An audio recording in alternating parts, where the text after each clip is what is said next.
We love road trips. Discovering new places in great cars is one of the very best parts of what we do. And speaking of great cars, we're taking two mid-engine cars that we love on a uniquely American road tour. Yeah, these quite different machines are headed off to actual Western towns where cowboys lived and died. Huge rock monoliths that look like people for reasons I don't entirely understand. And while we're at it, we expect to find some incredible roads for these great cars that are worthy of what they can actually do. You know, it's kind of a rock and roll road trip. You're welcome. Well, hey there. Welcome back to another road trip. This is what we do. I am so excited to do this again. And we were discussing what car should we take, and we thought of the C8 Corvette, but then he was wondering, well, what mid-engine car do I take? His Elise. There it is! He's in his little Elise. It's so tiny. Which I'm gonna measure. I am, that's my nose there. Let's see, I'm 1.5 times as long as you are. To be honest, I'm electric. I'm electric that I'm taking this car on this road trip. The only downside is sheer comfort, because the changes, if you think about it, in technology between an 06 car and the 2021 that Paul is driving are profound. Paul has heated and cooled seats, Apple CarPlay, tons of room, even though I don't really have much more driver room in that car than I do in this one. I have more room in this little tiny Lotus Elise than a lot of sports cars we've driven. I'm 6'3", I've got a fairly long torso. A lot of sports cars are not right for me, and I can fit in here. I've got 76, almost 77,000 miles on this car. I'll be close to 80 by the time we get home. And you knew it was coming. Gold wheels. I think it looks spectacular. I've never liked black wheels. Look at this thing. That C8 looks great with those gold wheels on it. That's become Paul's official spec, apparently. He must have a blue car with gold wheels. So those are actually just the stock wheels in gold with the brand new Vredestein tires on it. That looks phenomenal. I like it. For this road trip, our friends at Vredestein have provided tires. I'm rolling on their Max Performance summer tires. Thank you, Vredestein. They go back to 1909, which I didn't know. That makes them one of the world's oldest and most respected tire companies. They focus on performance and design and innovation. But it was the design part that really caught my eye, because they have partnered with Giorgetto Giugiaro, who as of this road trip is 84 years old. Vredestein is the only tire company that Giugiaro has designed for. And you know him because of all his very famous designs, like the De Tomaso Mangusta and the Maserati Ghibli and the Lotus Esprit, the first one. Oh, and the DeLorean, and let's see, the first generation Volkswagen Golf. And I love talking about design, and that speaks to me. I mean, look at the design of these tires, look at the sidewall, it's why it looks so great. And it says Giugiaro on the sidewall. Brilliant. We decided to do this road trip on one of the hottest weeks on record. Yeah, I mean, that seems like a great idea for a car with marginal air conditioning. Sure, why not? I know he's suffering though. Already, it's hot. The air conditioner just kind of blows through a straw, but I know he's loving it too. So the general rule for me is whatever the outside temperature is, I can be 10 to 15 degrees cooler in here than it is outside. Now over time, the car heats up. All the coolant lines, all of the hot water of the car is running through these high door sills. They will get hot to the touch, like painfully hot to the touch. That will extra heat the cabin, which is fun. If you saw our last 4 road trips, the Nissan Z, he was luxuriating. At first, I didn't have air conditioning and I was in an almost 40-year-old car. This is going to be the payoff. I haven't even broken out the cooled seats yet. And I'm in tour mode with the tour suspension. This thing is so great for road trips. I'm just gonna sweat through my clothes. Honestly, the only thing I really would wish for in this car is cruise control. Because on a trip like this, I'm probably gonna wish I had it. But at 80 miles an hour in 6th gear, you stop hearing the engine and the exhaust with the stock exhaust on. Most of your noise is created by just wind noise. This is a wind noisy cabin. There's not a lot of sound deadening in this car. These are all realities of why it only weighs 1950. That's right, less than 2,000 pounds before I climb into it. but I'm in a Lotus Elise that's mine, that I love, headed for roads I've never seen before. I'm really, really excited. This is what C8s are built for, to go search for roads, because you can change. I can go to sport, I can go all the way to track, I've got my mode, I can select individual preferences. You cannot say this isn't a supercar recipe, because it very much is. Mid-engine V8 with magnetic ride and a view like this? The Lotus is so tiny, it doesn't block my view of the scenery anymore. Some of you are saying, Lotus, lots of trouble, usually serious. I've heard the old jokes, I understand, I know about that, but here's the thing you have to realize. In 6 years, I've gone through multiple sets of tires, one set of brakes. I have brand new brake pads on here, brand new brakes from Power Stop. Our friends over there sent me their really cool track pads, which has improved the braking feel of this immensely. This car just runs. Oil changes every year no matter what. I have done anything that it's needed. It had one place where an injector failed and I had to get that redone. That's the one thing that surprised me. Otherwise, start it, drive it, run it somewhere. Everything works. Oh look, and I'm already getting good fuel economy. I'm already at 25.7 miles to the gallon. That's because this has 4-cylinder shutoff. We're starting off great. This is awesome. Love road trips. I feel like this is a lot of payoff. For suffering, I mean driving the 928 all over the country, I love that car. Don't worry, it's not going anywhere, but this is the right car for road trips. Oh, we've also discovered I'm running, my gauge says I'm running about 5 miles per hour faster than I really am. Both the support car and the C8 are running exactly in sync with each other, and I'm not right.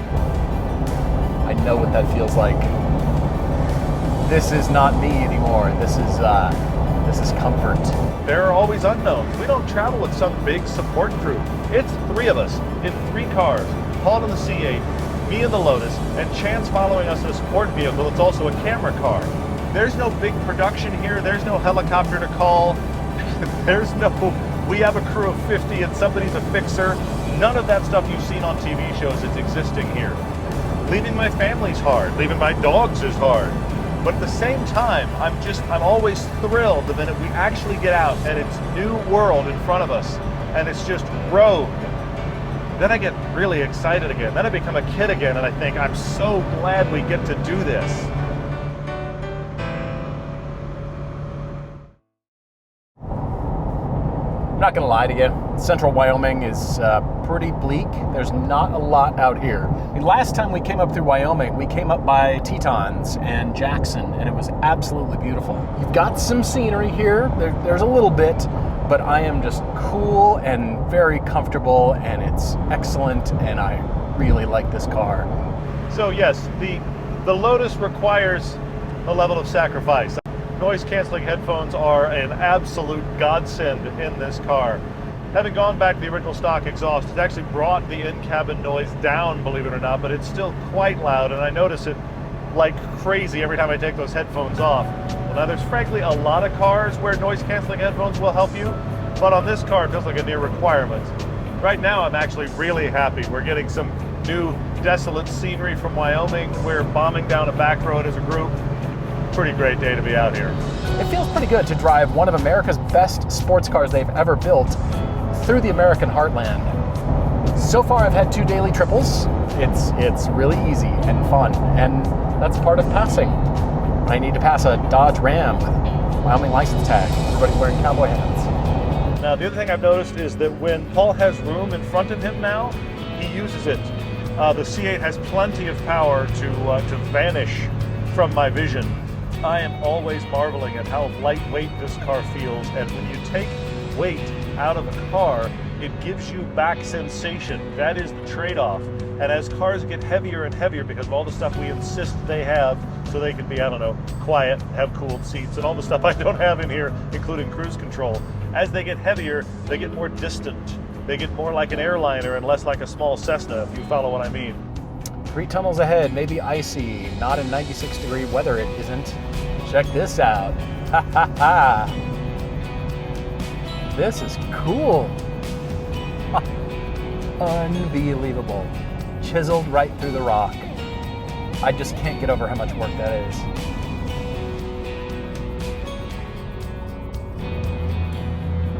This is beautiful. I'm loving running along the bottom of this canyon. It's just seeing new stuff that excites me. Seeing new and different corners in new and different scenery. It always excites me. I could be half asleep at the wheel and get into a canyon and be like, wait, what are we doing? This is awesome.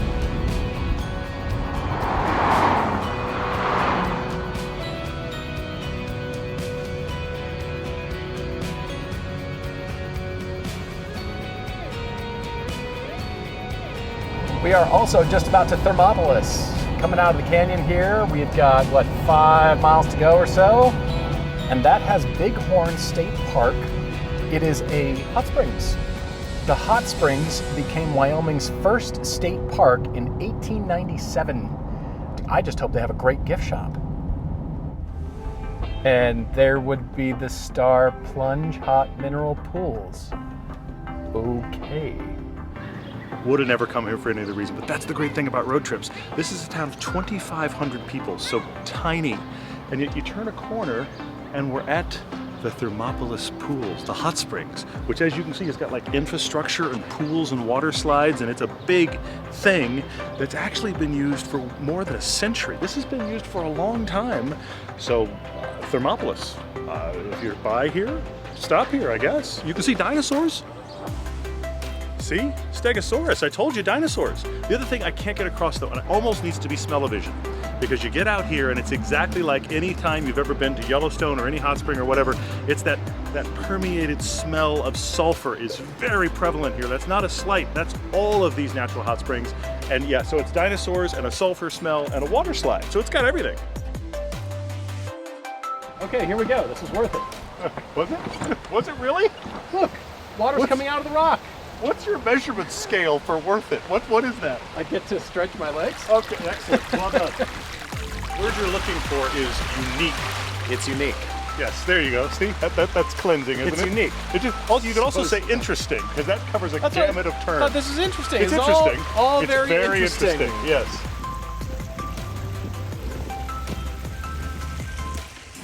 This or Yellowstone? This or Yellowstone? I mean, I know it's all kind of the same, right? No, it's not.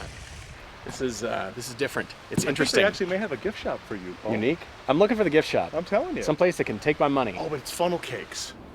I had high hopes for some kind of tchotchke or something, but over my shoulder is the food stand, and it's just corn dogs and chicken strips and hot dogs and funnel cakes and Oreos. The cornerstone of your diet is represented kind of right bummed. over there. I'm looking for some kind of cool something, and I didn't find it. Do they sell like a little vial of hot spring water? You could open it up. It What do I smells like do with- sulfur. It's a missed What do I do with opportunity. that? sells itself, man. Come on. Who's the person bottling that? Screwing.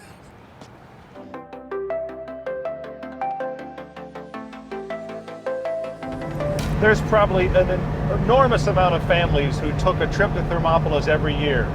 There's probably been honeymoons and all kinds of experiences in Thermopolis that are burned into people's memories as some of the best times of their life. And I've never heard of it until today. You only see it when you take a back road and you wind up in one of these little towns and go, wait, what is this now? And that's what this was about today, and I'm thrilled that we did it, and it's only the beginning. We got about an hour to Cody, Wyoming.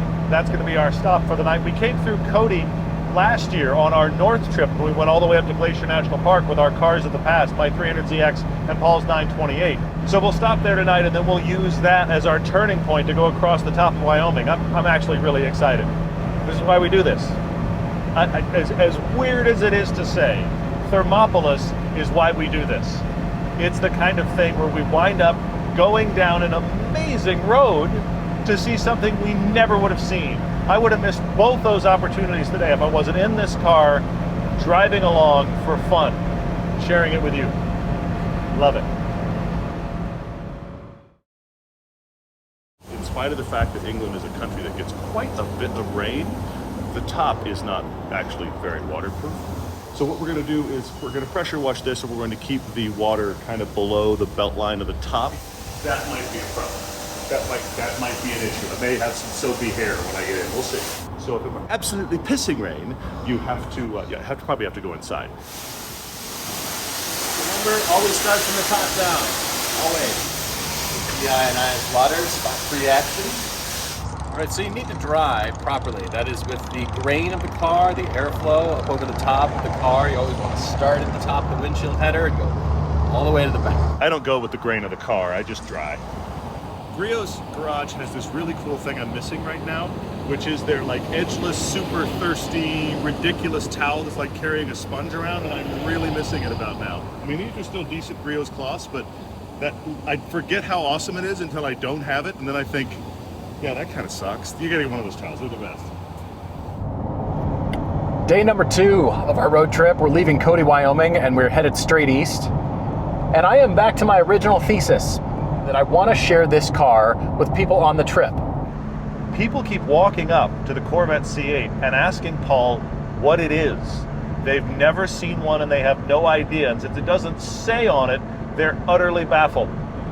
Case in point, I'm at the gas station, we've washed the cars, and this morning a lady came up and knocked on my window, on the glass right here. And she leaned in and said, "I just want to see your car." I said, "Great." And then I thought, I wonder if she knows. So I asked her, "Do you know what this is?" And she said, "No, I just think it's fancy and I just wanted to look inside." I said, "Well, this is a Corvette." And I think brain matter dripped out of her ears. She couldn't get over Corvette plus the way this looks. And I said, for the first time ever, it's a mid-engine car with a 500 horsepower V8 behind you. I said, "It's fast." And almost seductively, she said, "Shall we go find out?" Yikes. He's had multiple conversations like that, far more than I ever thought was even possible. But it's amazing how, depending upon where you are in the country and your life experience, some of these cars that we talk about all the time may never have even crossed your mind, let alone your path.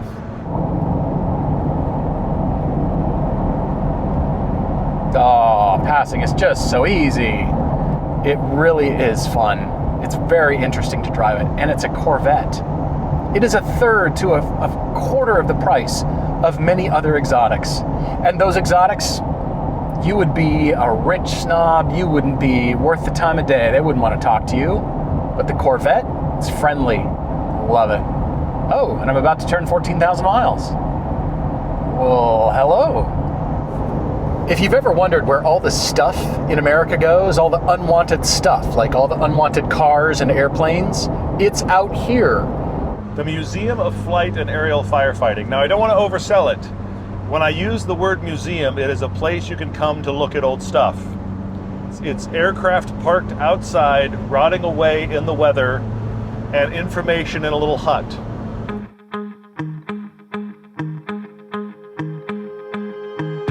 We're fascinated with airplanes, pretty much anything that has an engine, and we have determined that none of these are airworthy, but they are for, the few seconds that they're falling from the sky. All I see when I walk a boneyard like this is cool furniture. I just want to make a desk out of that wing. Don't you think? No, I've never thought. I want to make coffee table out of the cowling, and I've seen people do this, and I know it's out there. It's actually quite expensive and kind of cool. It just has that man cave vibe. So, old airplanes, I just want to hack it up and build furniture. I believe it's called Restoration Hardware. I also shop there. Like a big pistachio nut. Like a big pistachio. We call this the pistachio. The pistachio plane. We're so smart. You've got a door each side, with this whole thing clamped right on this seat from a cargo here.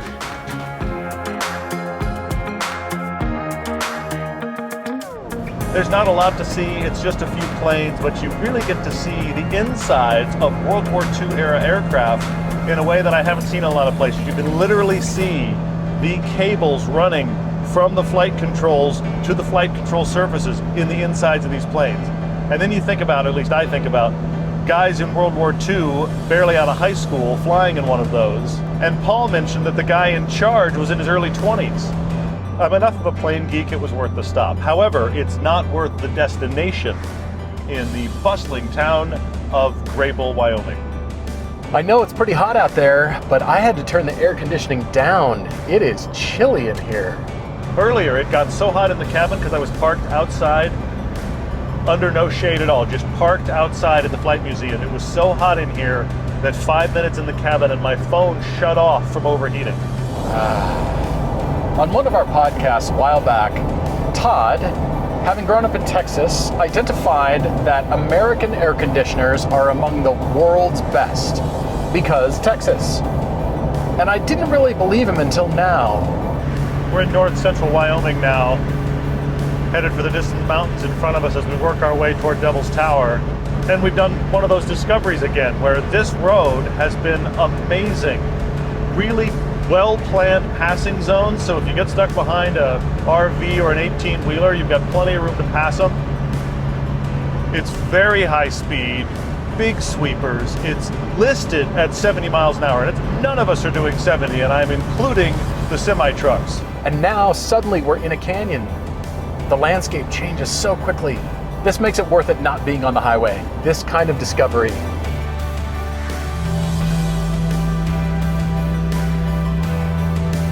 And then suddenly we get a piece of road like this.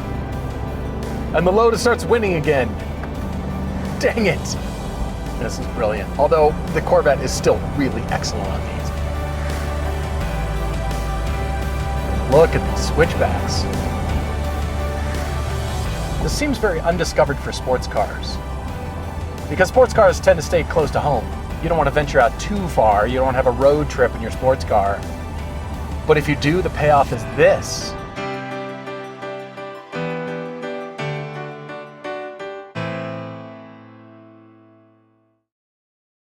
I'm waiting in a construction zone in a forest area of Wyoming, and nothing sends chills down my spine like the sign I just passed before we stopped that said, "Pavement ends ahead."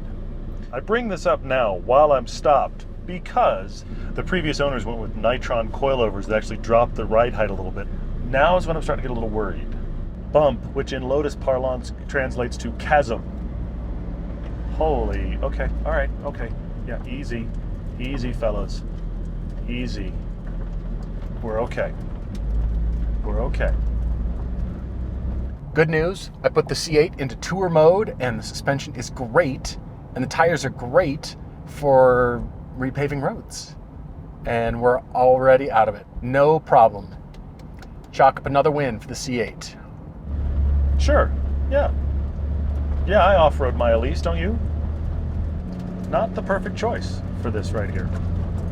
Haven't scraped yet, but not the best. Don't go that way. It falls off about 18 inches. Oh yeah, Unexpected Canyon has been very fruitful. This is brilliant. Bit of construction, but this is what we love about sweepers.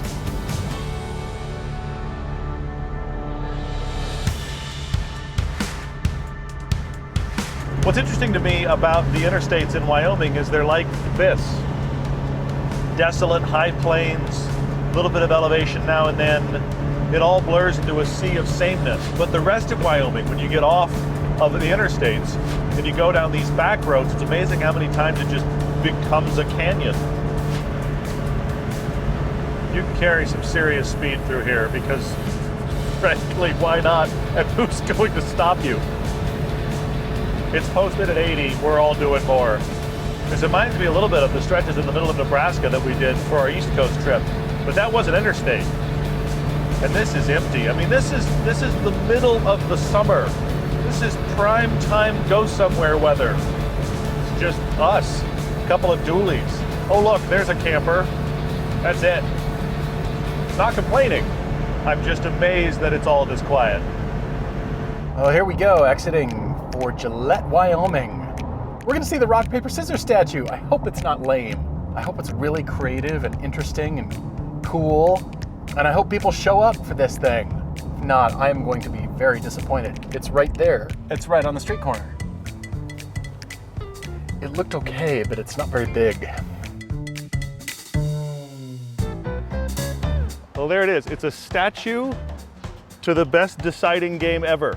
This is actually pretty cool. I like this. It's in a really weird, just random street corner in the middle of Gillette, Wyoming, of all places. But where's all the people? Awesome. Where's all the people? There's supposed to be a shrine. Making a pilgrimage to this. Supposed to be a shrine. There's supposed to be rings of monks in robes. Yes. All saying choose, choose, choose, choose, choose.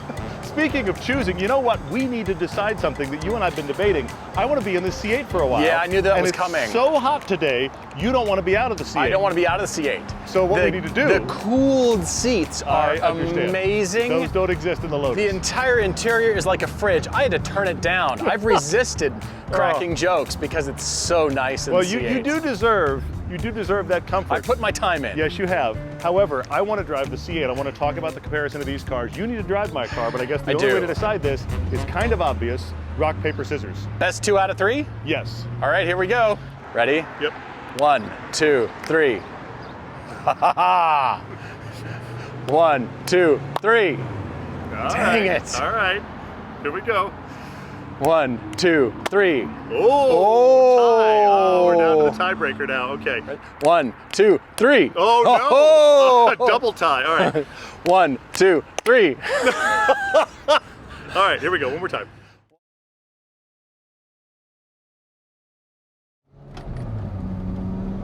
Oh my gosh. The steering wheel is so tiny. I'm driving a fly. I know why Todd likes this. You can feel everything. You look at a bump and you feel the quality of the pothole. Okay. I'm finally convinced Paul to get out of the vet for just a little while so we could talk about the difference in these two cars. And Chance pointed out we have completely swapped roles. Anytime I get into Paul's car in the last round of road trips, he had to give me a talking to about all the procedures. You're probably going to find that anything above about 5,000 RPM, it doesn't blow quite as cold. So, but you'll be fine. I mean, you'll be below 5,000 RPM at 80, 90 miles an hour, so it won't matter. I'm just letting you know. Okay. So anyway, and then it does what it can. So there's drain holes in the floor so you can, release the sweat. I guess. That pools on the bottom of the exactly right. Yep, exactly car. right. Uh-huh. Awesome. Okay, see, he's got AC here. It actually works good. Wow. It's really loud in here. That Lotus looks so cool, though.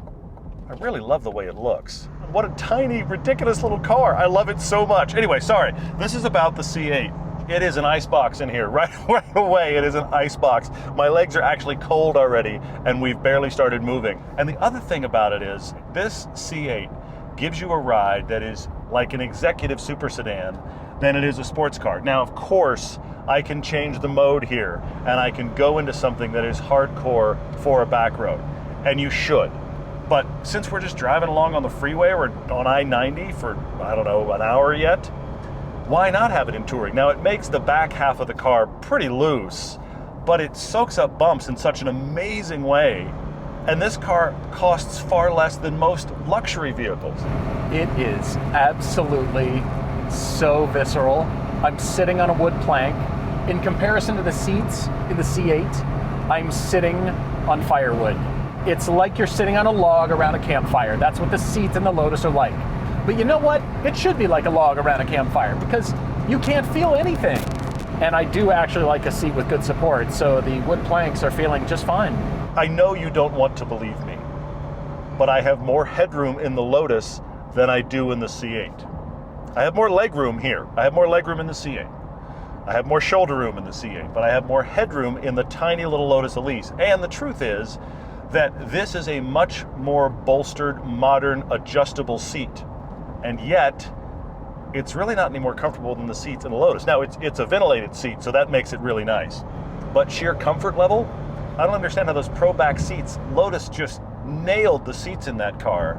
The cabin in the C8 is quieter than the cabin in the Lotus with noise-canceling headphones on. Paul is probably currently complaining about noise level by comparison. Okay, it's loud, but not as loud as I thought. There's a lot of wind noise right here at speed, but the top is as thin as your shirt, so you can't expect much. And I wouldn't want this for more than an hour or so, but still, this is just a gnat. Oh, hey, General Lee. Haha! These are both mid-engine sports cars with low noses, and yet I feel like I'm 6 inches to a foot higher off the freeway than I am in the Lotus. I'm exaggerating, but it almost feels like this is an SUV. It has that kind of commanding ride height, and I'm looking around very well aware of the world. I'm looking down on all of you. It feels that way in comparison to being in the Lotus. Every bit of road information is transmitted into your hands, and that's what Lotus does so well. That's why the Elise is so special. And on the curvy roads that we're going to find, that we've already discovered a little bit, there's really nothing like an Elise. We're above 4,000 RPM at 80 miles an hour. That could get old. That could get old. Has this gone too far the other way? I'm wondering if we're just spoiling Paul now. Paul doesn't deserve things this nice. That's not actually true.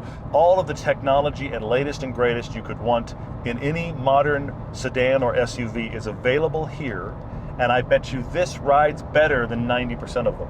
And then, when you want to go fast, and you want to like dial it down and make it hardcore and get on a back road, this is going to run away from most things. Todd has also talked about the suspension, the compliant suspension. And you know he's right. This is not a car that beats you up. Even though it's got a very short wheelbase, it's actually fairly compliant. Oh. But see, bumps are painful, like bridge thresholds like that are painful. It's like driving a circus. It's as brightly colored as a circus. Everybody doesn't know what it is, and so everybody stares, and it's freaking hilarious. Oh, I could be using cruise control. I haven't even thought about it. I'm so conditioned to not using cruise control, I didn't even think about it. Maybe I should turn that on. Yeah, oh, hey, look, oh. That's the first time I've retracted my right leg in days. I've got cooled seats. I kind of want to take my shoes off now. There is so little information transmitting to the driver in this car compared to the Elise. The steering feels utterly artificial. It's got weight, but it doesn't really feel like I have any awareness of the grip of the tires. I know that I'm moving them, but we've jumped to the other end of the spectrum here for sure. He's probably marveling at the steering, and all we've done is go straight. That's probably what's happening. He can't believe how much steering feel he has, and we haven't even really had to steer. You know what? Even when the road's straight like this, you can choose the part of the lane you want to be in. You can feel that, you can feel that. Look how nimble this thing is. It's so good. The steering wheel is tiny. The instrument panel is tiny. It's like a couch and a half.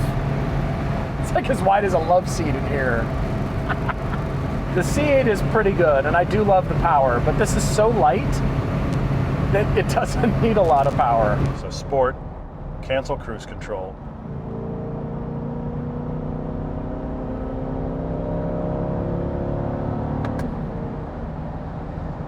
That was an easy triple. I mean, like a not trying triple. And I'm truly, I keep overstating it, I'm truly astonished by the ride quality. Those big old Vredestein performance tires, they're designed for great performance, and we're out here with those tires and the suspension, and it's a luxury item. Fantastic. Here comes the C8. Oh, look at her. I'm looking at him, he's looking at me. Look at that thing. That just looks like it commands the road. That's crazy. You can't see around the C8, only when you're in Elise. This is a very strange feeling. I'm driving the Elise, so I've got this visceral reaction, lots of noise, lots of wind noise. I feel everything. My heart rate is increased. I'm just on right now. And I'm staring at the C8 going, that's a freaking awesome car. I wouldn't mind being in that. I guess that's my big conclusion, is the C8 does things that remind you of other cars. Luxury cars, performance cars, SUVs, things that you may own or buy or already have experience with. The C8 has links to those. The Lotus has none of that. Other than the fact that it technically is a car, it doesn't feel related to any of those modern vehicles at all. I'm always so mixed on this, and Todd's reaction is always flat out, he will take his Lotus, he just wants it. And I admire that. The only reason I'm so excited by this drive is because I haven't been in it up to now. It's great. It's great. I don't know that I could do what Todd does. and blast an entire giant road trip in this thing. That's what we want for you. Find your Elise, find your C8, find your Porsche, find the thing that fits you and that you would choose over any other car, even on a road trip, and you'd overlook the shortcomings just to get to your favorite road. Find that car. Well, hello again, little one. So weird to watch Paul drive this car and realize I've rarely ever seen it driving when I'm not in it. Whoa, we're back in our own cars. This feels like the automotive equivalent of laughing gas. I mean, the whole thing is numb in comparison to that Lotus. The sensations are so fun in that car. Everything is just fun, where there is compromise here, and comfort is very high on the list. I'm instantly missing the cooled seats. I'm instantly missing just the luxury apparent in that car. But what's interesting is not having that big center console here makes this feel pretty open. I can reach both doors. Yeah, I'm touching the right window right now. Yeah, so it's a lot smaller, but since there's no center console here, it doesn't, certainly without a passenger, it doesn't feel cramped at all. And add a passenger in here, it starts to feel cramped for sure. But I do miss a lot of that car, even on a straight road. I miss that buzz, that rock star sensation. Yeah, I do feel like I'm sitting way up high. And when I was in the Lotus, I couldn't see around this thing. And the Corvette is not a tall car. Looking down on the Lotus. I still love the seating position though. I love this huge wide expanse, the hood. I love the fender flares. I love the tops of the fenders. We're almost to our big destination of this part of the road trip, Devil's Tower, which I've never ever seen. I've only ever seen it in photos or on film. Would you look at this? The road to Devil's Tower is really good. It's great. Look at these sweepers. It's green and lush. I never expected this. The impression I had was just plains, like come in like Monument Valley, straight as an arrow, and then monolith. Clearly that's not what's going on. This is why we do this, so we can learn, so we can pass on to you. This is really cool. This is beautiful. Some fun corners. I did not expect this in the run-up to the tower. I really didn't. I can't imagine living out here or having a ranch of any kind. What do you do out here? I mean, the road is almost worth coming back just for this. I don't care about the monument. The road is just great. It's a huge monolith. How does it hide? How is that possible? Where does it go? Does it shrink back? Is it like Pinocchio's nose? I think it's just over this rise. Look at that thing. Whoa. That is just weird. I'm surprised to see that Devil's Tower is the beginning of a series of peaks, other outcroppings not that far away from it along the same kind of geological line. I didn't know that was even a thing out here. I thought it was just all by itself, but there's others. I can be taught. It's impressive. I had this impression it was just flat ground and this thing rising up out of it, but it's actually part of a landscape. That is beautiful out there. Wow.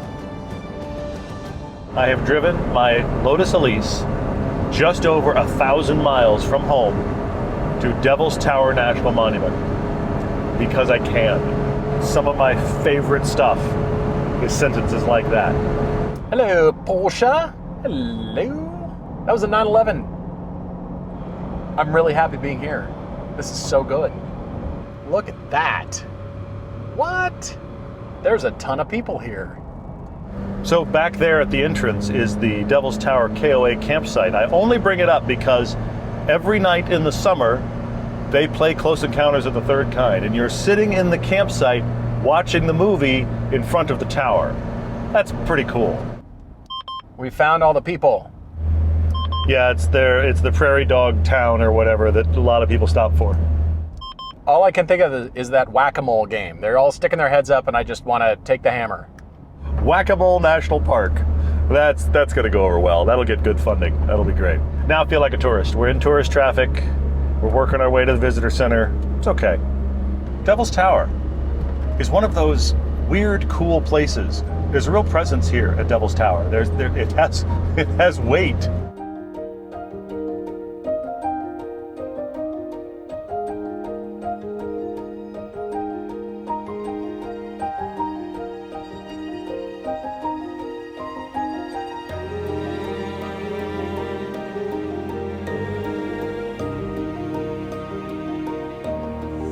So we have made it to Devil's Tower, and it is quite imposing. That's 1,200 feet from where we're standing here and about 850 from the top of the boulder field. This was the first national monument, 1906. That means this location as a national monument is more than 100 years old. More than a few million years, like 50 to Well, okay, 60. but as a national monument, I mean, it's really, really old. It's if you really look at that. old. Yeah, This is cooler than I thought, though. I kind of dig this. It's just so different and strange. It's so imposing. I kind of expected, like Monument Valley, you to be able to see it forever. But it's amazing how even when you get close, some of the roads really close coming in here, you don't even know where the tower is, and yet it's so huge. So it's like it hides, and then it pops up all of a sudden. And this is the destination. You have to make effort to come Yes. here. It's not just nearby something on your way. Can you imagine Teddy Roosevelt in 1906 coming out here? No, I can't. There's no Air Force One No. or Marine One. Get on a horse. We'll see ya. Richard Dreyfuss said in Close Encounters of the Third Kind, this means something. This is important. Of course, he was talking about aliens, but Devil's Tower itself has that kind of gravitas. It's very cool. I'm thrilled that we got here late in the evening. There wasn't much traffic. We were able to find parking. I can't imagine how frustrating it would be to sit on this road bumper to bumper and try to get up there to see the monolith. I still am boggled at the thought of Teddy Roosevelt riding out here almost 120 years ago to go, yep, let's protect that. I mean, I'm glad he did, but I just can't imagine that ride. I can't imagine that journey. I say that because I've been blessed to have traveled quite a bit. I mean, we're traveling now. I've lived overseas. We're traveling around the nation because we want to see new things. But before the invention of the car, honestly, the average person never traveled more than about 100 miles from where they were born. The car and the train first, of course, facilitated long distance travel. Devil's Tower is behind us. We're headed to dinner, and we've discovered these roads that are suddenly perfect. There's nobody out here. It's just us, Owen counts. This is a moment.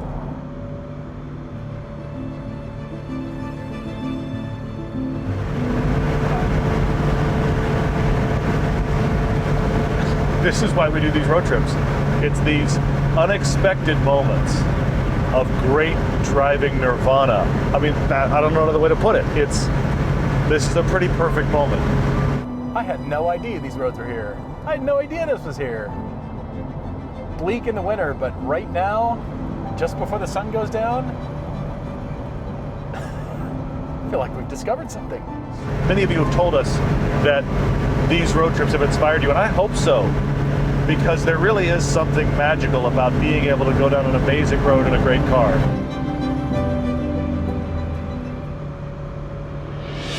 I feel incredibly blessed that we get to do this for a living. You guys watching and sharing it with friends and having those moments when you stop your life to get away with us on these trips. If what we do can bring you a little bit of joy, that's beyond any success we could imagine.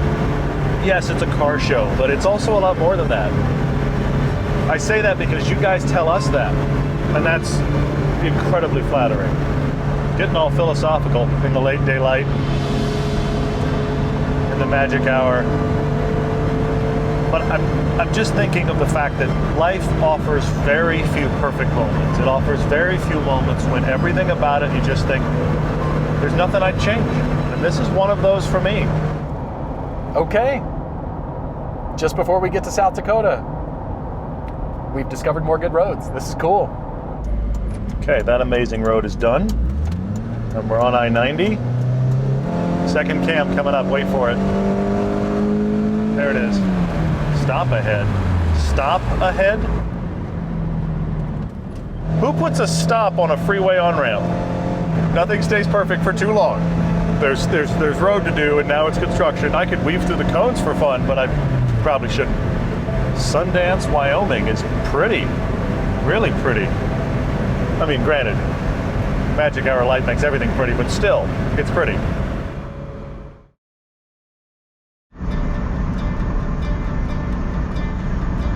Well, good morning from Spearfish, South Dakota. If you told me, honestly, even a year ago, you're going to go to South Dakota, I would have said, why? But here I am, and I'm actually quite excited about it. It's the morning of day 3. Day 3? It's been a long time on the road.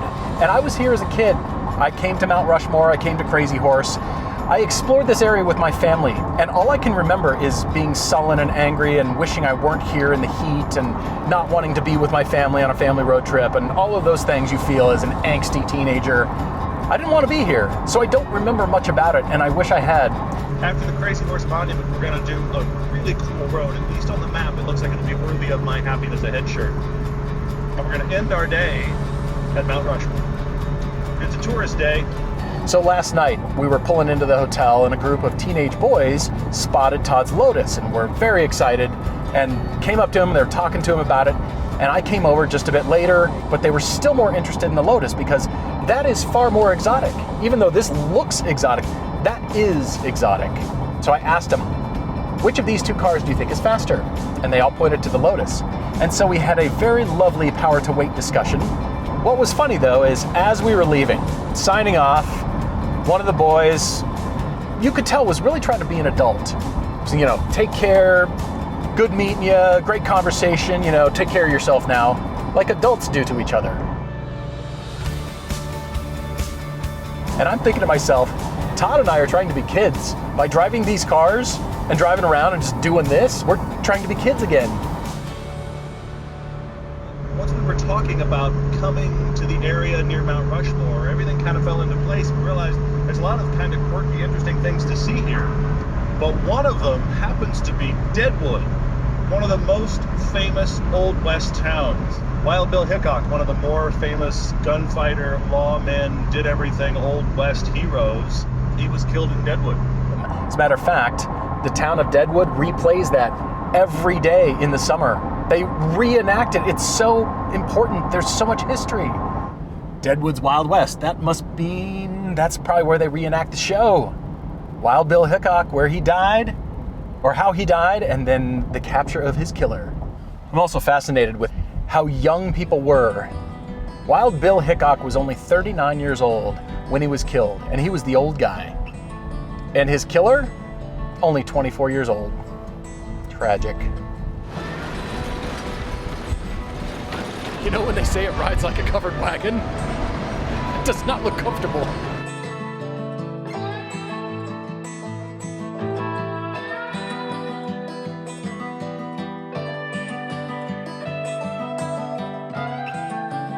So behind me is the Bullock Hotel. Now you may remember that if you ever watched the show Deadwood. Seth Bullock was the lawman that was made famous in that show. He was an actual guy.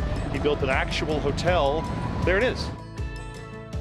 Bullock's was really cool, and you could kind of walk around and get a sense of the architecture and how it must have been used, but I do admit that the neon casino machines blow the mystique just a bit. But otherwise, it was really cool being in there and actually seeing the connection to him and Wild Bill Hickok and the whole town.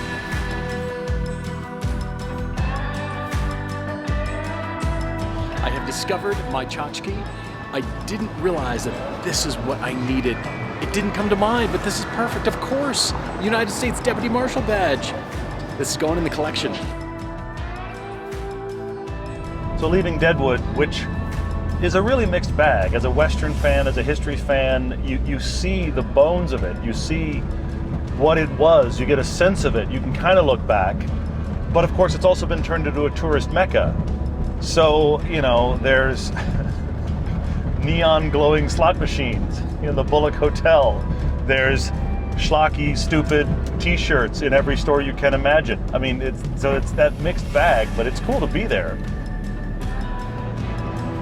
So now we're headed down to Crazy Horse Monument, and then we'll work our way back up to Mount Rushmore, because that's what this area is known for. This whole Black Hills area is steeped in things for tourists to do. But what I keep being amazed by is just how pretty it is. As we're driving to Crazy Horse, I am thinking about monuments and giant odes to yourself or to something. All over Europe, there's many churches, there's many buildings, there's many projects, whom the architects and the people building them started and worked on their whole lives and died before completion. But up until these two sculptures, Crazy Horse and Mount Rushmore, I don't know that the US really had legacy kinds of projects like that, because both of them are still unfinished. There are people who have worked on this their whole lives and they'll die before they ever see it completed. I suppose that really makes it the definition of a monument, right?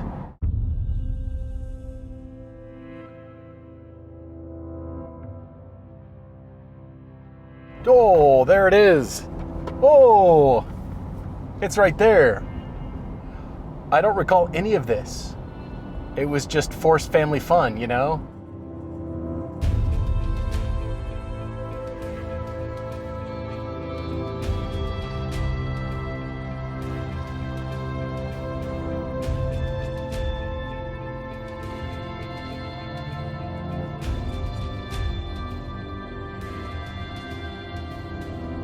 We are leaving Crazy Horse Monument. I can actually see it out my back window right now.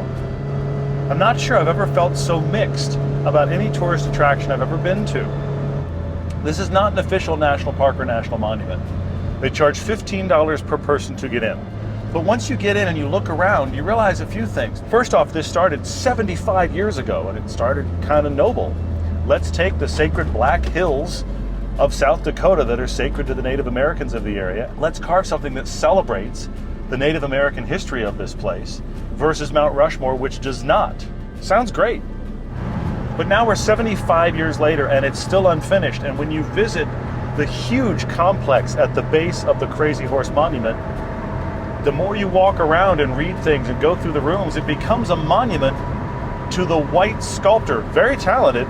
And now it's his obsession, and he has since died and passed that obsession on to his kids and even his grandkids who have been born into his obsession. They're making progress, but there's also this sense of legacy that the sculptor has created. Korczak Zielkowski, he has created this entire legacy, not just with his family lineage, but people that want to work on it and expand it. And the amount of growth is really impressive. You could argue that it's a celebration of Native American culture, but you could also easily argue that it's just a monument to one man's undying obsession. And I feel quite mixed about having been. I can't imagine that ever gets done in my lifetime. And there's a quote on there from the sculptor. A very strange place.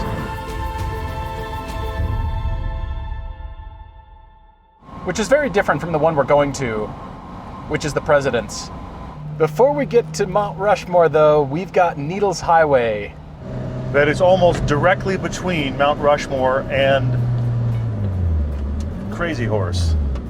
And what's great about it is this. Look at these switchbacks.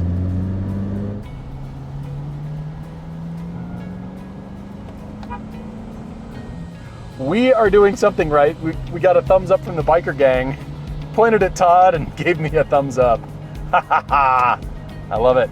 I mean, we're having fun. Nobody else is. And of course, at some point, I'm going to catch traffic. I've been pretty clean so far. When the sign says 10 miles an hour, you know it got sharp. Ooh, look at this country. Now this is very different. This kind of granite rock outcropping kind of stuff. So far, we've been traveling so slowly on this road that my temperature on the car has gotten up above 200 because the air conditioner's running and there's no airflow, so I have rolled the windows down, so now my hair can be crazy, and we can do this. Problem solving. There we go. It's all blind corners. It's all narrow blind corners, which are actually kind of my favorite. That's good news. Oh, okay. Bit of a line. A touch of a line here. This is cool though. Look at these spires. Guess we have to take turns, right? I love that somebody looked at this and decided, you know what? We're not just gonna carve a path through here, we're gonna pave it. I wonder if I'm gonna fit. I'm gonna fit. I'm gonna fit just fine. Paul, on the other hand, might scrape his mirrors. Corvette is a wide girl. Woo. All right, taking turns. People are waiting. Let's get out of here. This is interesting. This is very low speed, but look, perfect pavement through the wilderness. It's kind of like a lane and a half, you know? No center stripe. Everybody has to navigate and be cool to each other, and sometimes people aren't. Granted, I have the best possible car for this road because I'm tiny, so I take up only about 60% of what anybody else takes up, which is very nice, and I have great handling, so that's good too. I've decided some of these roads at low speed, it's like skiing a green hill fast. It's like a green, you know, green ski runs? It's like doing one of those really fast. It's still very enjoyable, very easy. We've come up to another one-lane tunnel, and what's making me laugh about all of these in South Dakota is that there's no one here. There's no light, there's no timer. It's all self-policed. Just you pick your moment and go. See, Lotus, no problem. Corvette, no problem. Yeah, this one feels a little wider. All right, we're good. Self-policed one-way tunnels. So what that means is that the state of South Dakota has decided everyone driving is an adult and can be mature enough to take turns. That is a bold prediction on the part of South Dakota. I mean, I appreciate it. I'm very glad to have that thinking, but I think that is planning for the best of humanity. So in terms of humanity, this is where we're at now, with a sign that says, "Buffalo are dangerous, do not approach them." We need signs now to instruct us and remind us that wild animals are dangerous. We should all rise to the challenge that South Dakota has set out. Be mature, take turns, one-way tunnels. I like it. I'm gonna run for office. I'm not. But my campaign slogan apparently would be one-way tunnels, figure it out. Oh, wow, it opens up. Look at this. Gorgeous. See, this is my kind of exploring. In a sports car, air conditioning, paved road. Yeah, that's right. We're hardy, hardcore explorers in our sports cars. We're about to be on a road that takes us to Keystone, which is the town closest to Mount Rushmore, and it has a couple of tunnel views where you go through a tunnel on a winding road and you can see Mount Rushmore through the tunnel. I'm actually kind of excited about that. I know that it exists. I've never seen it for myself. I haven't even been to this area since I was about 10. That was a long time ago. The sun is filtering through the pines. The road was smooth. The curves were challenging. This reminds me of our first trip, the Pacific Northwest trip. Oh, hello. Scoville-Johnson Tunnel. Interesting. Oh, you can see off in the distance. There they are right there. There they are. That is cool. It's beautiful. I love the light right now. And I can tell by people's response to see me coming the other way that they were not expected to see a sports car coming the other way, and there's a little bit of bobble in the lane at the yellow sports car. You know, not to rub it in or anything, but I see people in minivans look at us go by, and I can see the pain in their eyes. I'm right there with you. That's why I brought a sports car. This is the road that bores your kids. Dad, it's just more trees. We go faster. Are we there yet? Now, as a driver on a good road, I'm happy about all of those things. I'm happy that it's just another corner in the trees and we aren't there yet. But it should just be called that, Bored Kid Road. Guy, this is reminding me of Boy Scout camp. A lot of memories with scenery like this. Sections like this, the Lotus is winning again. The tight, twisty stuff. Todd must be loving this. 15-mile-an-hour corner? Well, that seems like good news.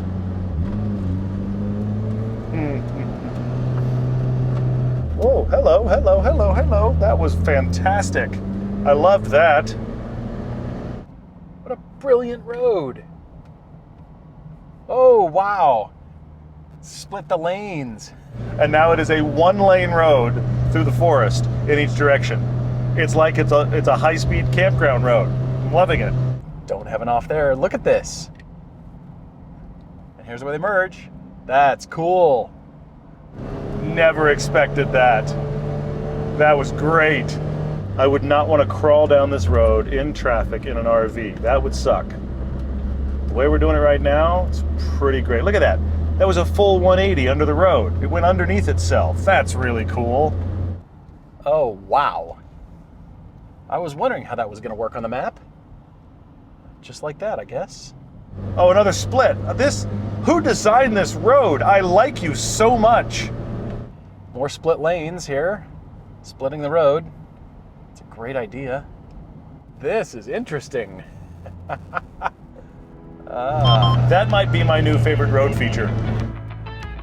I didn't know they could do that. This is one of my new favorite things. A one-lane road through the forest. And we re-merge. Wow, that's fun. We're at the Doane Robinson Tunnel. We're working our way through, but look at that up ahead. Oh, the heads are in the distance. Look at that. Look at that.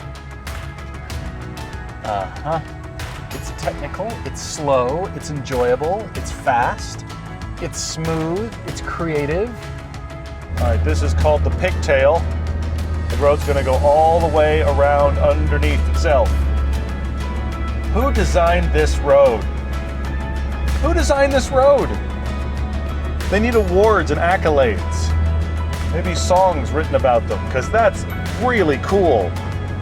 I'm absolutely blown away at this road.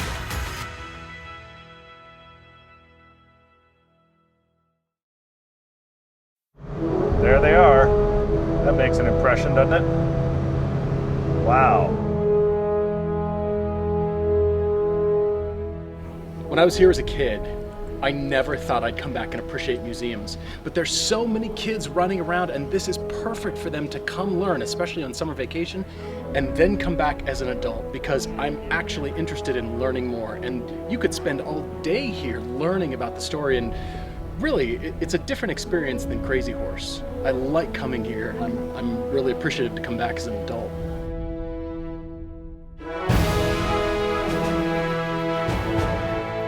Never really expected to be in South Dakota. Why is this in South Dakota? Well, it's here because it was designed as a tourist attraction. It was not originally intended to have presidents.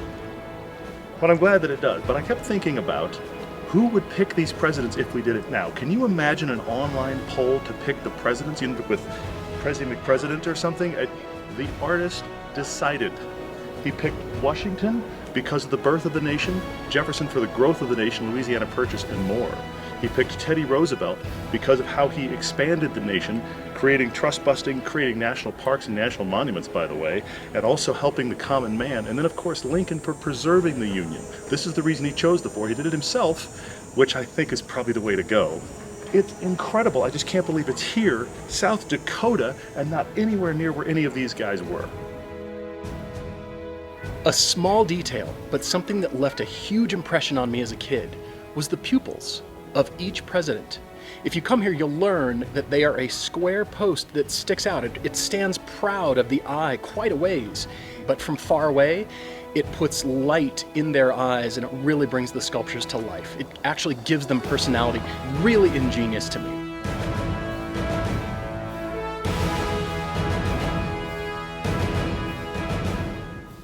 There's a lot of junk in gift shops. I know you know that already, and there's a lot of stuff in the Mount Rushmore gift shop, but nothing says I've been to this place, Mount Rushmore, without their heads on the end of a keychain. That's right, I'm back to keychains, but you know what? It's appropriate.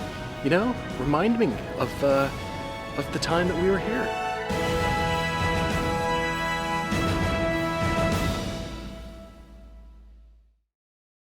We are leaving Mount Rushmore, and I am struck by the fact that it worked.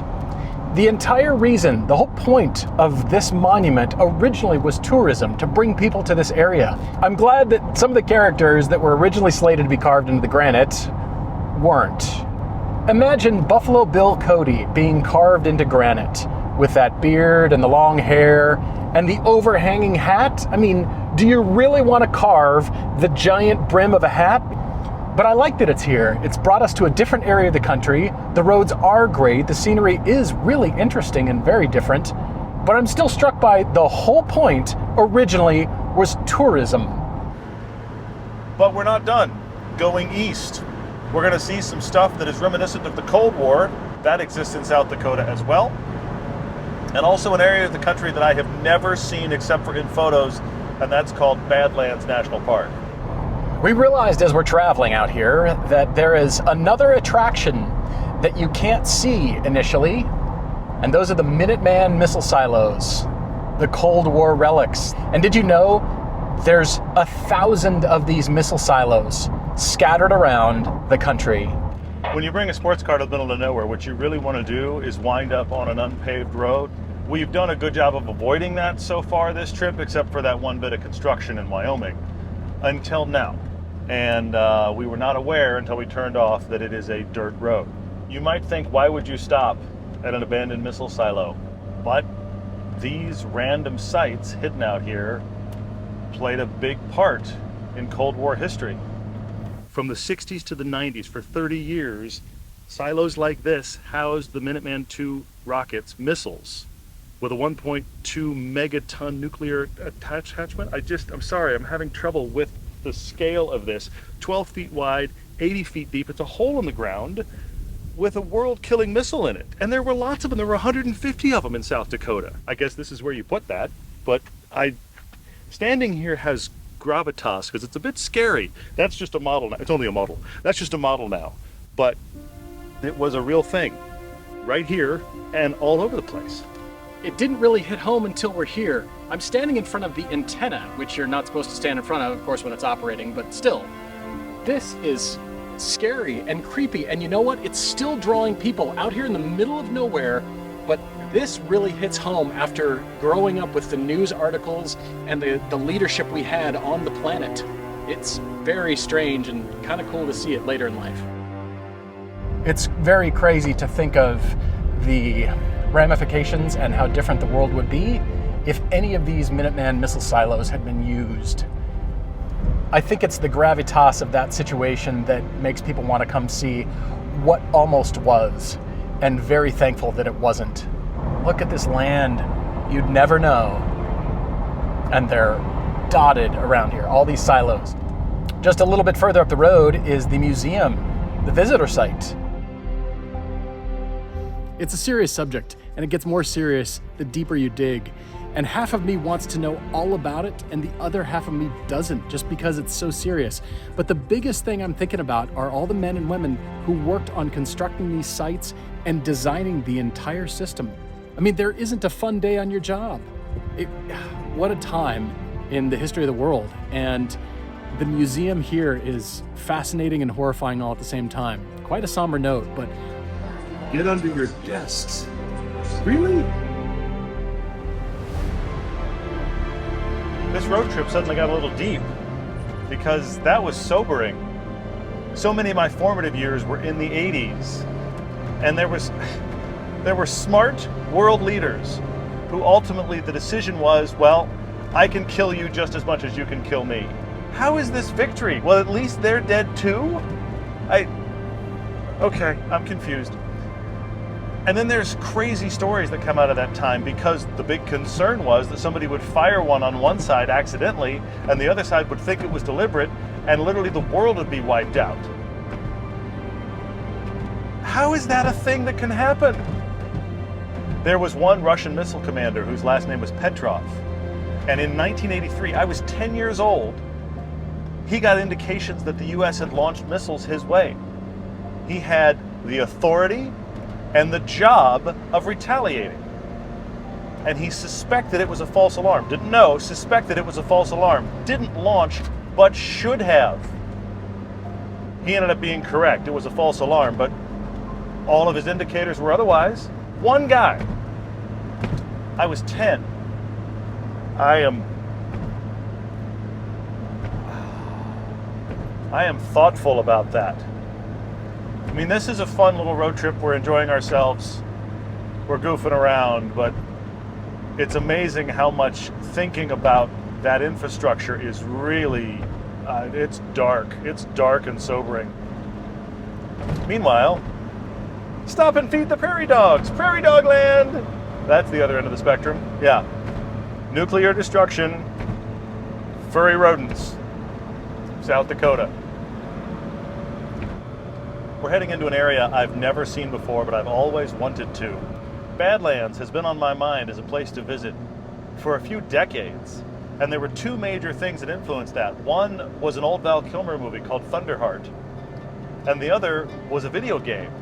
Need for Speed had probably my favorite game in the Need for Speed series called The Run, that was about a cross-country illegal high-speed race. And one of the sections, you went across the Badlands, and of course it was all made up, but the geography was there, and I thought, what an amazing place to drive. Well, we knew we were coming this far east and into the edge of South Dakota. I was like, wait a minute, we can get all the way to the Badlands. It's only like another hour from Mount Rushmore. So here we are, headed into a national park that, again, would I have driven just to Badlands? Probably not. But as we start building these trips and trying to find fun new things to see, I thought I could actually drive through the Badlands for real. So just rolled over a pretty cool milestone here. I just rolled over 78,000 miles in my Lotus Elise. That means I've put more than 25,000 miles on this car in the time I've owned it. I would love for that to be an even bigger number. Yes, I've been warm on this trip. Yes, I would love to have a cruise control. I don't really care. Honestly, in the grand scheme, it's so great to be out in it. And any of these special cars, you have to drive them. They can't be so special you don't drive them. I think of the quote from that old movie Ferris Bueller's Day Off about Cameron's dad who had the priceless Ferrari.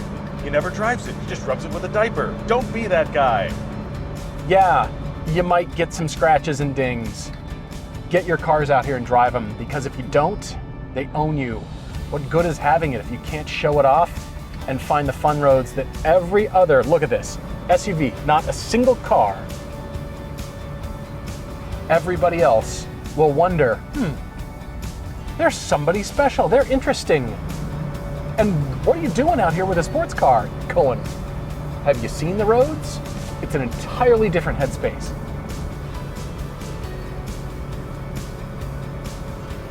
Meanwhile, I'm creating like battle of the weather systems in the side of the Lotus Elise, because everything from my waistline down is hot to the touch. All the surfaces of the car, I can feel heat radiating up through the floorboard into my shoes, making my heels hot.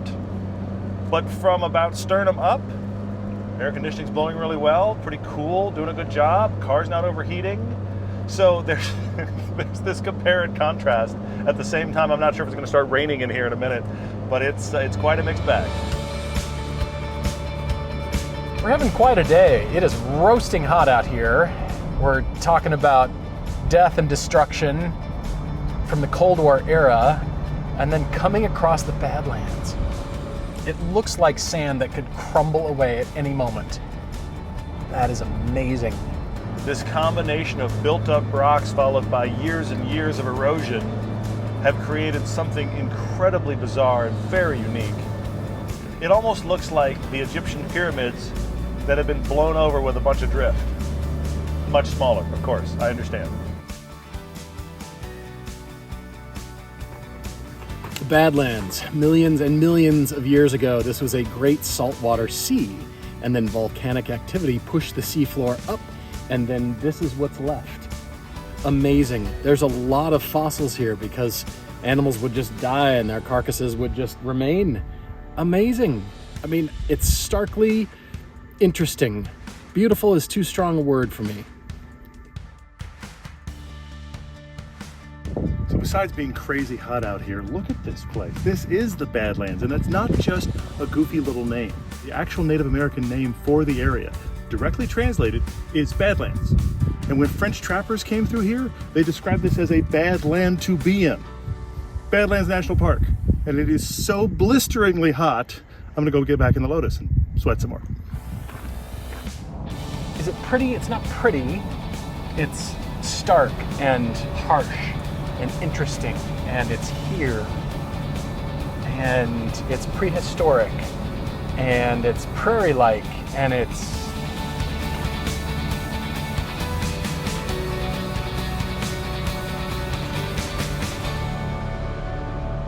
And now as we finish up at Badlands, we are headed to kind of the wrap-up of this whole thing, and that is the last time we did a road trip, we stopped at a place in Texas called Buc-ee's, which is a gas station that's become a destination. But they didn't invent that concept.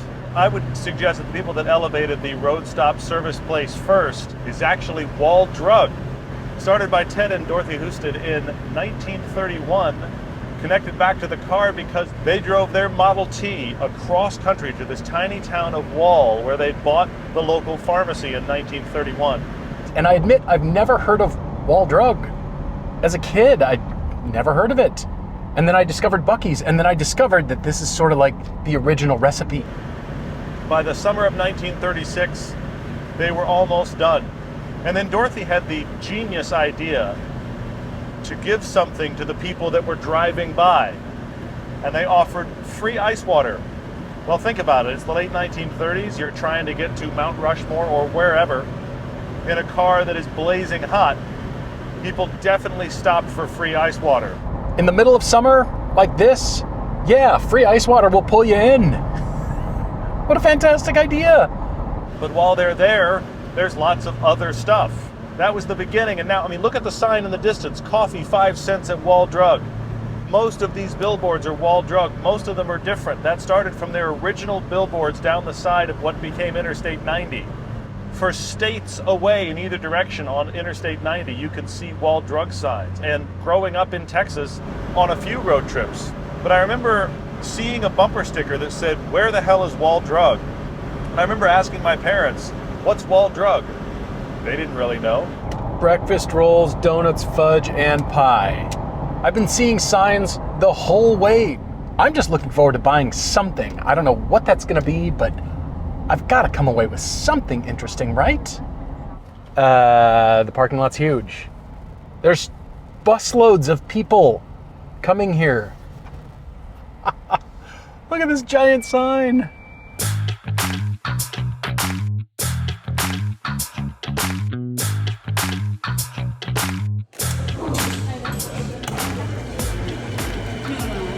See, that's what you come for, right there. Free glass of water. You see how sweaty I am? The Lotus is hot. It's 105 out there, which means the Lotus can't keep up. Free ice water at Wall.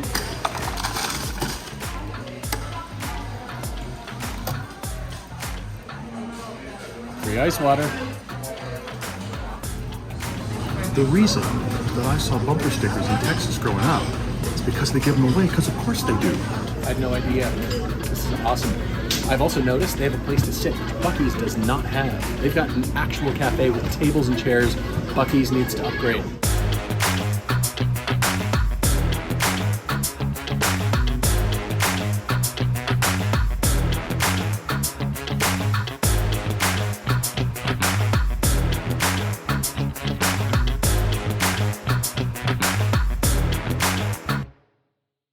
I had a 79 and an 86. Did you really? I couldn't Nice. stand the 86. I loved my 79.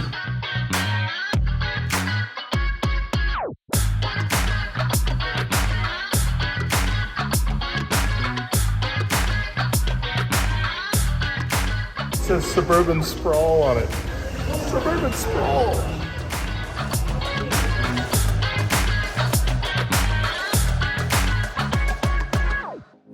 Quarter pound of the dark chocolate caramel sea salt, and quarter pound of the chocolate fudge. This is not the first time Corvettes have been here. Automobile Magazine November 1990 issue. One of my other favorite Corvettes, the ZR1, it's been here already to Wall Drug.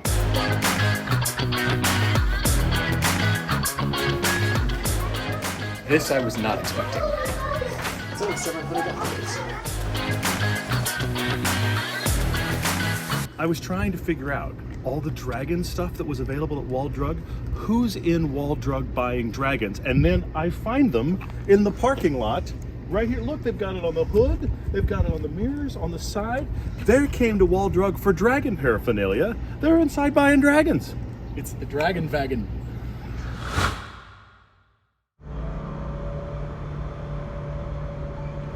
Leaving Wall Drug now, headed back toward Rapid City, South Dakota. I'm in South Dakota. I never honestly thought that was going to be a thing. But we just got inspired by Mount Rushmore, and this trip has been another one of those that has just surprised me as we do it. But Wall Drug is an interesting place because it aligns with so much of the thinking of the places we've been so far. Crazy Horse, Mount Rushmore, Wall Drug, all of them were kind of pushed into existence by people who refuse to let them die. And here I am saying, why am I in South Dakota? It's because of those things. So that worked, clearly. You know, we've looked for lots of tchotchkes, lots of things, keychains and magnets and all that stuff, and we found it, but don't you want photos of your sports car in front of monuments and great places and great roads? That's the best thing to come out of this trip. All the great photos and the thought that we've taken these cars out. But there has been at least one road every day of this trip where I have just marveled that I'm on the road at all, and then I'm in the number one car I would choose for a fun road. The C8 couldn't have been better. This is ideal for doing an American road trip. This is ideal for doing any road trip. But whatever it is that you could drive as the most fun car you would ever take on a road trip, please go do it. Please go do that. And we've done all of this stuff. We've gone to all these places and discovered great roads. It's the whole point. If you don't get pictures of your sports car in front of interesting places and cool destinations, why do you have it? Being in the presence of all of these things has merit and brings joy and reminds me why I love road trips. We work hard on these road trips to bring something fun, to show you new things, to bring you along for the fun we're having. I hope that works. I hope you enjoy it. Thank you for watching. Thanks for encouraging what we do, listening to the podcast, watching our films. We love doing it. We love having you with us. And I love driving this car. I'm ready for the next, and this one's coming to the end. This is what we do. This is what we do here.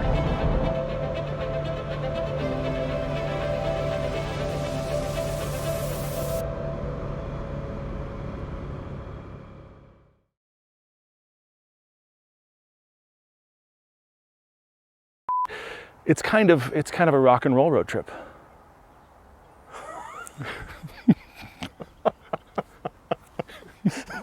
It's really just making you uncomfortable. That's really what I'm liking about it. That's really fun. The Corvette is dragging its knuckles. It's like a drooling monster parked next to the Lotus. The Lotus is like high, normal sports car size, and the Corvette is just sort of like, me, sports car, rah. This random panel, which is an access panel, but is plastic and quite old, and that means that it has been opened and now the tabs are broken. I'm going to show you the very official way that I'm going to fix this. Me getting in and out is always a comedy routine. This is the fix I'm applying because I got black gaff tape. That means it will be less noticeable than it is to me when it is just flapping in my peripheral vision. So, again, a Lotus, reliable, and what you need to fix, tape. Look, it's Johnny Carson, Jimmy Kimmel, James Corden, and Jay Leno with a goatee, like a really bushy goatee. Why is this here? If they are, we all be dead. No more rhymes now, I mean it. Anybody want a peanut? I make myself laugh. Anyway. Tiniest of detail is what I noticed as a kid, and then I looked for it coming back. Really fun. Fun? No, that's not what's fun. When I think of fun, that's not it. Your love may vary, but it's very interesting. Ready to go?